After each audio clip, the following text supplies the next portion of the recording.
बिस्मिल्लाहिर्रहमानिर्रहीम। अस्सलाम वालेकुम डियर स्टूडेंट, कैसे हैं आप सब। उम्मीद है आप सब खैरियत से होंगे।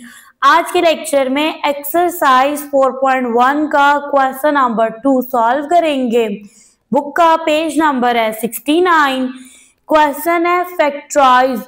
ये आपके पास गिवन एक्सप्रेशंस हैं, इनको आपने फैक्टराइज करना है, यानी इनके फैक्टर्स बनाने हैं। चलते हैं सॉल्यूशन की तरफ।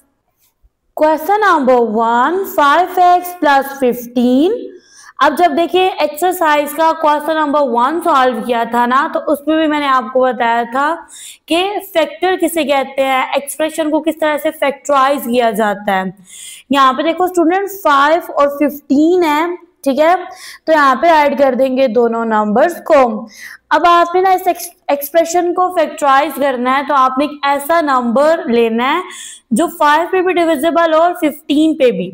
तो वो कौन सा नंबर है? 5 है, ठीक है। तो यहाँ पे देखो 5 1s are 5, 5 3s are 15।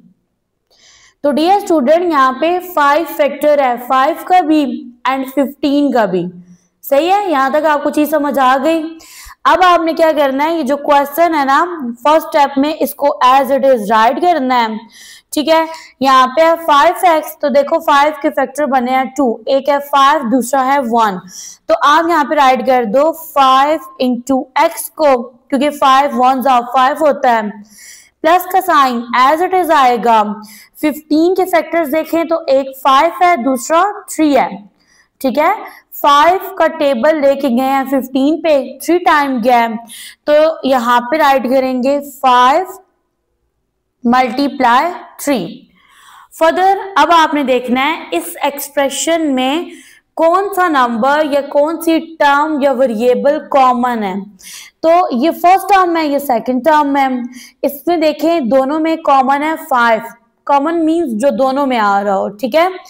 तो अब यहाँ पे देखें आप राइट कर दोगे 5 को, ब्रैकेट यहाँ पे लगाएंगे, 5 कॉमन चला गया, x रह गया, x as it is, plus का साइन, यहाँ से 5 कॉमन चला गया और अंदर आ गया 3। तो आंसर बना है आपके पास 5 इंटू एक्स प्लस 3। बुक का पेज नंबर है 65। यहाँ पे देखो टॉपिक है कॉमन फैक्टर्स। आप जब फैक्टर्स राइट करते हो, फर्दर आप क्या करते हो, 2 या 3 टर्म्स के अंदर से ना कॉमन फैक्टर्स चूज करते हो, उनको राइट करते हो। अनकॉमन फैक्टर्स को ब्रैकेट के अंदर राइट कर देते हो साइंस के साथ। तो यहाँ लिखा है जी common factor. Basically common factor क्या है? In algebra a common factor is an expression that divides two or more expressions exactly. यहाँ पे आपको बताया जा रहा है कि कॉमन फैक्टर एक एक्सप्रेशन है जो 2 या 2 से ज्यादा एक्सप्रेशन को एग्जैक्टली डिवाइड कर रहा होता है, रिमाइंडर 0 आ रहा होता है। फॉर एग्जाम्पल यहाँ पे एक एक्सप्रेशन है 2x माइनस 6, ठीक है। अब देखिए ये फर्स्ट टर्म है, ये सेकंड टर्म है। इन 2 टर्म्स में जो कॉमन टर्म है ना वो 2 है, ठीक है। तो यहाँ से 2 कॉमन चला गया, अंदर आ गया x। अब देखो 2 डिविजिबल बाय 6 है, 2 का टेबल 6 पे जाता है 3 टाइम। तो आई होप यहाँ से आपका कंसेप्ट क्लियर है कि अब यहाँ से देखो कॉमन फैक्टर क्या बन रहा है। कॉमन फैक्टर बन रहा है 2, जिसने एग्जैक्टली डिवाइड किया है 2x माइनस 6 को। Question number 2, x square plus 4x plus 3।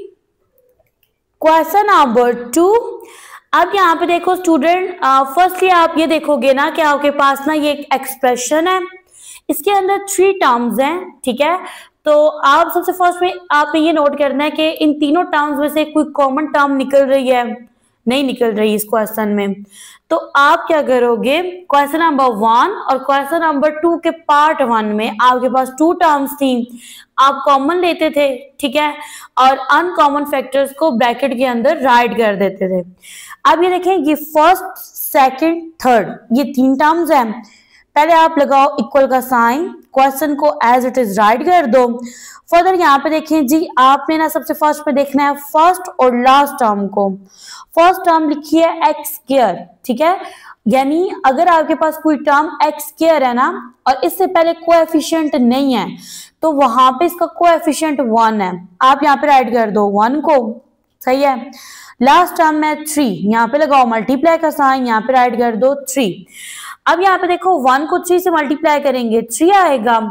अब इस एक्सप्रेशन को फैक्टराइज करने के लिए दो कंडीशंस हैं। आपको ना दो नंबर्स चाहिए, दो टर्म्स चाहिए जिनको आप दरमियान वाली टर्म की जगह राइट करोगे। अब आपने फर्स्ट और लास्ट टर्म को देखना है, ठीक है। फर्स्ट टर्म के कोएफिशिएंट को देखना है। कोएफिशिएंट यहाँ पे क्या है 1 है, वेरिएबल से पहले जो टर्म होती है। अब देखो 1 को 3 से मल्टीप्लाई करो 3 आता है, यानी आपको ना दो ऐसे नंबर चाहिए जिनको आप जब मल्टीप्लाई करो तो 3 आए। अब जब उन्हीं नंबर्स को आप ऐड और सब्ट्रैक्ट करो तो आपके पास दरमियान वाली टर्म यानी +4x आए, ठीक है। तो आपने सोचना है ऐसी कौन से दो नंबर्स हैं। यहाँ पे अगर मैं राइट कर दूं ना +3x +x, ठीक है, दोनों टर्म के साथ जो साइन है ना वो पॉजिटिव है, ठीक है। अब देखो 3x को जब आप x से मल्टीप्लाई करोगे, यानी फॉर एग्जांपल 3 को 1 से मल्टीप्लाई कर रहे हो, प्रोडक्ट 3 आ रहा है, 3x में x ऐड करो यानी 1 ऐड करो 3 में, तो क्या बनेगा 4 बनेगा। आई होप आपका कंसेप्ट क्लियर है। तो यहाँ पे आपने राइट करना है जी फर्स्ट टर्म फिर लास्ट टर्म, और दरमियान वाली टर्म की जगह ये 2 टर्म्स आपने राइट करनी है। फर्स्टली है आपके पास 3x, सेकंड नंबर है आपके पास जस्ट x, ठीक है। अब देखिए इन दोनों में से कॉमन क्या जाएगा, x जाएगा, और ब्रैकेट के अंदर क्या रह जाएगा, यहाँ से एक x चला गया, एक x रह गया, प्लस यहाँ से x कॉमन चला गया और ब्रैकेट के अंदर क्या रह गया 3 रह गया। फिर यहाँ आएगा प्लस का साइन। अब यहाँ पे देखो x और 3 है, इन दोनों में से कोई भी कॉमन टर्म आप नहीं ले सकते। जब आप दो टर्म्स के अंदर से कॉमन टर्म नहीं निकाल सकते तो वहां पे आप 1 राइट करते हो, यहाँ पे आ जाएगा 1 और x + 3 as it is bracket के अंदर ऐड कर देंगे। डियर स्टूडेंट, ये देखने के लिए कि आपने करेक्ट फैक्टर चूज किए हैं और क्वेश्चन को सही से सॉल्व कर रहे हो, अगर ब्रैकेट की 2 टर्म सेम है ना, मींस इट आपका क्वेश्चन सही से सॉल्व हो रहा है। अब यहाँ पे देखें x + 3, ठीक है, आपने 1 टाइम इसको ब्रैकेट के अंदर ऐड कर देना है और इसके बाद जो कॉमन फैक्टर्स लिए हैं उनको ब्रैकेट के अंदर ऐड करना है। यहाँ से x और यहाँ से 1 है, दोनों के दरमियान साइन है प्लस का। तो डियर स्टूडेंट, यहाँ पे आपके पास आंसर यानी फैक्टर्स बने हैं x + 3 × x + 1। Question number 3x² + 6x + 8। अब ये 3 टर्म्स हैं, ठीक है।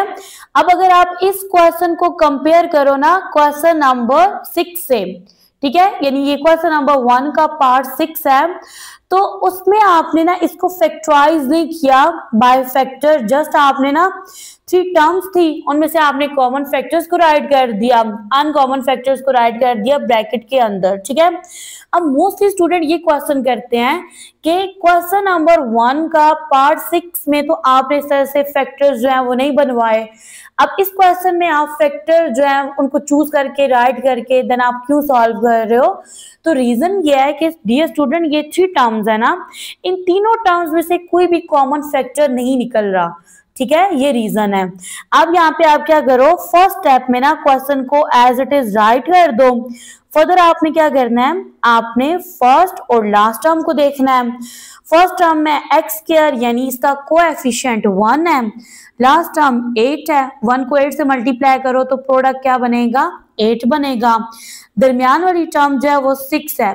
डियर स्टूडेंट, आपको दो ऐसे नंबर्स चाहिए जिनको आप मल्टीप्लाई करो तो 8 आए, ठीक है, ऐड या सब्ट्रैक्ट करने से 6 आ जाए।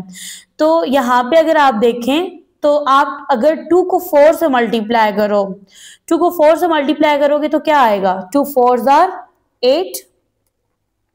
सेम अगर 2 में 4 ऐड कर दो तो क्या बनेगा 6 बनेगा। तो यहाँ पे ऐड करेंगे जी x² प्लस मैं यहाँ पे लिखूंगी 4x प्लस 2x + 8। अच्छा, अब यहाँ पे भी एक क्वेश्चन होता है स्टूडेंट का कि हमें कैसे पता चलेगा कि पहले आप 2 लिखोगे या 4 लिखोगे। ऐसा ही है। मतलब मोस्टली स्टूडेंट क्या करते हैं यहाँ पे ना, वो कंफ्यूज हो जाते हैं। ये दो नंबर है ना, एक है 2x, दूसरा है 4x, तो पहले कौन सा नंबर राइट करना है? तो डियर स्टूडेंट पहले बड़ा नंबर राइट करना है, ठीक है। दोनों नंबर्स को कंपेयर करना है, जो नंबर बड़ा है उसको पहले राइट करना है। अब ये दो टर्म्स हैं, इनमें देखो कॉमन क्या जाएगा, x जाएगा, ब्रैकेट के अंदर आ जाएगा x प्लस 4, इन टू टर्म में से क्या कॉमन जाएगा, 2 कॉमन जाएगा, x एज इट इज, ठीक है। 2 डिविजिबल बाय 8 है, ठीक है, इस चीज को कॉमन लिया है क्योंकि 2 का टेबल 8 पे जाता है 4 टाइम। अब आप देख सकते हैं ब्रैकेट के अंदर मौजूद टर्म्स जो है ना वो सेम है। फिर यहाँ पे मैं राइट करूंगी जो सबसे पहले ब्रैकेट वाली टर्म यानी x प्लस 4 को। अब ये देखिए ये दोनों सेम है ना, इसको 1 टाइम राइट करेंगे। दूसरी ब्रैकेट के अंदर उन टर्म्स को राइट करेंगे जिनको कॉमन लिया था, x को और 2 को, और इसके साथ साइन है प्लस का। आंसर बनेगा x plus 4 into x plus 2। Question number 4, x square plus 4x plus 4। अब ये जो क्वेश्चन है ना डियर स्टूडेंट, आपने एक फॉर्मूला पढ़ा था a प्लस बी का होल स्क्वायर। ये फॉर्मूला पढ़ा है ना आपने, a प्लस बी का होल स्क्वायर। जब आप इसको ओपन करते हो तो ये इक्वल होता है a square plus 2ab plus b square के, ठीक है। अब यहाँ पे देखो ये x स्क्वायर है, x स्क्वायर किसका स्क्वायर है, x का, तो यहाँ पे आप राइट कर दोगे x, यानी a इक्वल है x के। और आपने थर्ड टर्म को, दरमियान वाली टर्म को नहीं देखना, इसको इग्नोर कर देना है। अब थर्ड टर्म को देखो, लास्ट वाली जो टर्म है ये 4 है, ये किसका परफेक्ट स्क्वायर है, 2 का, यानी b इक्वल है 2 के, सही है। अब यहाँ पे ना स्टूडेंट आपने ये वाला फॉर्मूला ओपन करना है, a square plus 2ab plus b square का। तो डियर स्टूडेंट यहाँ पे देखें a क्या है, x है, यानी आपने यहाँ पे लिखना है a का स्क्वायर यानी x का स्क्वायर प्लस 2, a की जगह x आएगा और b की जगह क्या आएगा, 2 आएगा, ठीक है। प्लस यहाँ पे देखो b स्क्वायर है यानी 2 का स्क्वायर। डियर स्टूडेंट यहाँ पे अगर आप देखें ना तो आपके पास अगेन से ये वाला एक्सप्रेशन बन रहा है, x स्क्वायर प्लस 2 को x से मल्टीप्लाई करो 2x, 2 को 4 से मल्टीप्लाई करो यानी 2x को 2 से मल्टीप्लाई करो, क्या बनेगा, 4x बनेगा। तो ये बन गई दरमियान वाली टर्म, 2 का स्क्वायर लोगे तो 4 आ जाएगा। अब देखिए यहाँ पे आपने ये वाला फॉर्मूला बनाना है ना a प्लस बी का होल स्क्वायर का, तो आपने फर्स्ट और लास्ट टर्म को लेना है। फर्स्ट टर्म क्या है, x है, लास्ट टर्म 2 है, ठीक है, दरमियान में साइन प्लस का है, फिर यहाँ पे ब्रैकेट लगानी है। x के ऊपर भी स्क्वायर था, 2 के ऊपर भी स्क्वायर था, तो इसको कॉमन लेके ना यहाँ पे राइट कर देंगे क्योंकि दोनों टर्म के ऊपर स्क्वायर है। तो डियर स्टूडेंट यहाँ पे आपके पास ना आंसर बनेगा x प्लस 2 का होल स्क्वायर। अब इसका मतलब यह है कि ब्रैकेट के अंदर ये वाली जो टर्म है ना x प्लस 2 ये 2 दफा है, तो अगर आप इसको ओपन करके राइट करो तो ये बनेगा x plus 2 into x plus 2। तो ये आपके पास आंसर है। यहाँ पे होता है हमारा आज का लेक्चर एंड। डियर स्टूडेंट अगर आप मेरे चैनल पे न्यू है तो चैनल को कर दें सब्सक्राइब, वीडियो को लाइक शेयर एंड कमेंट कर दें, बेल के आइकन को प्रेस कर दें ताकि मेरे आने वाली तमाम वीडियोस का नोटिफिकेशन आप तक पहुंच जाए।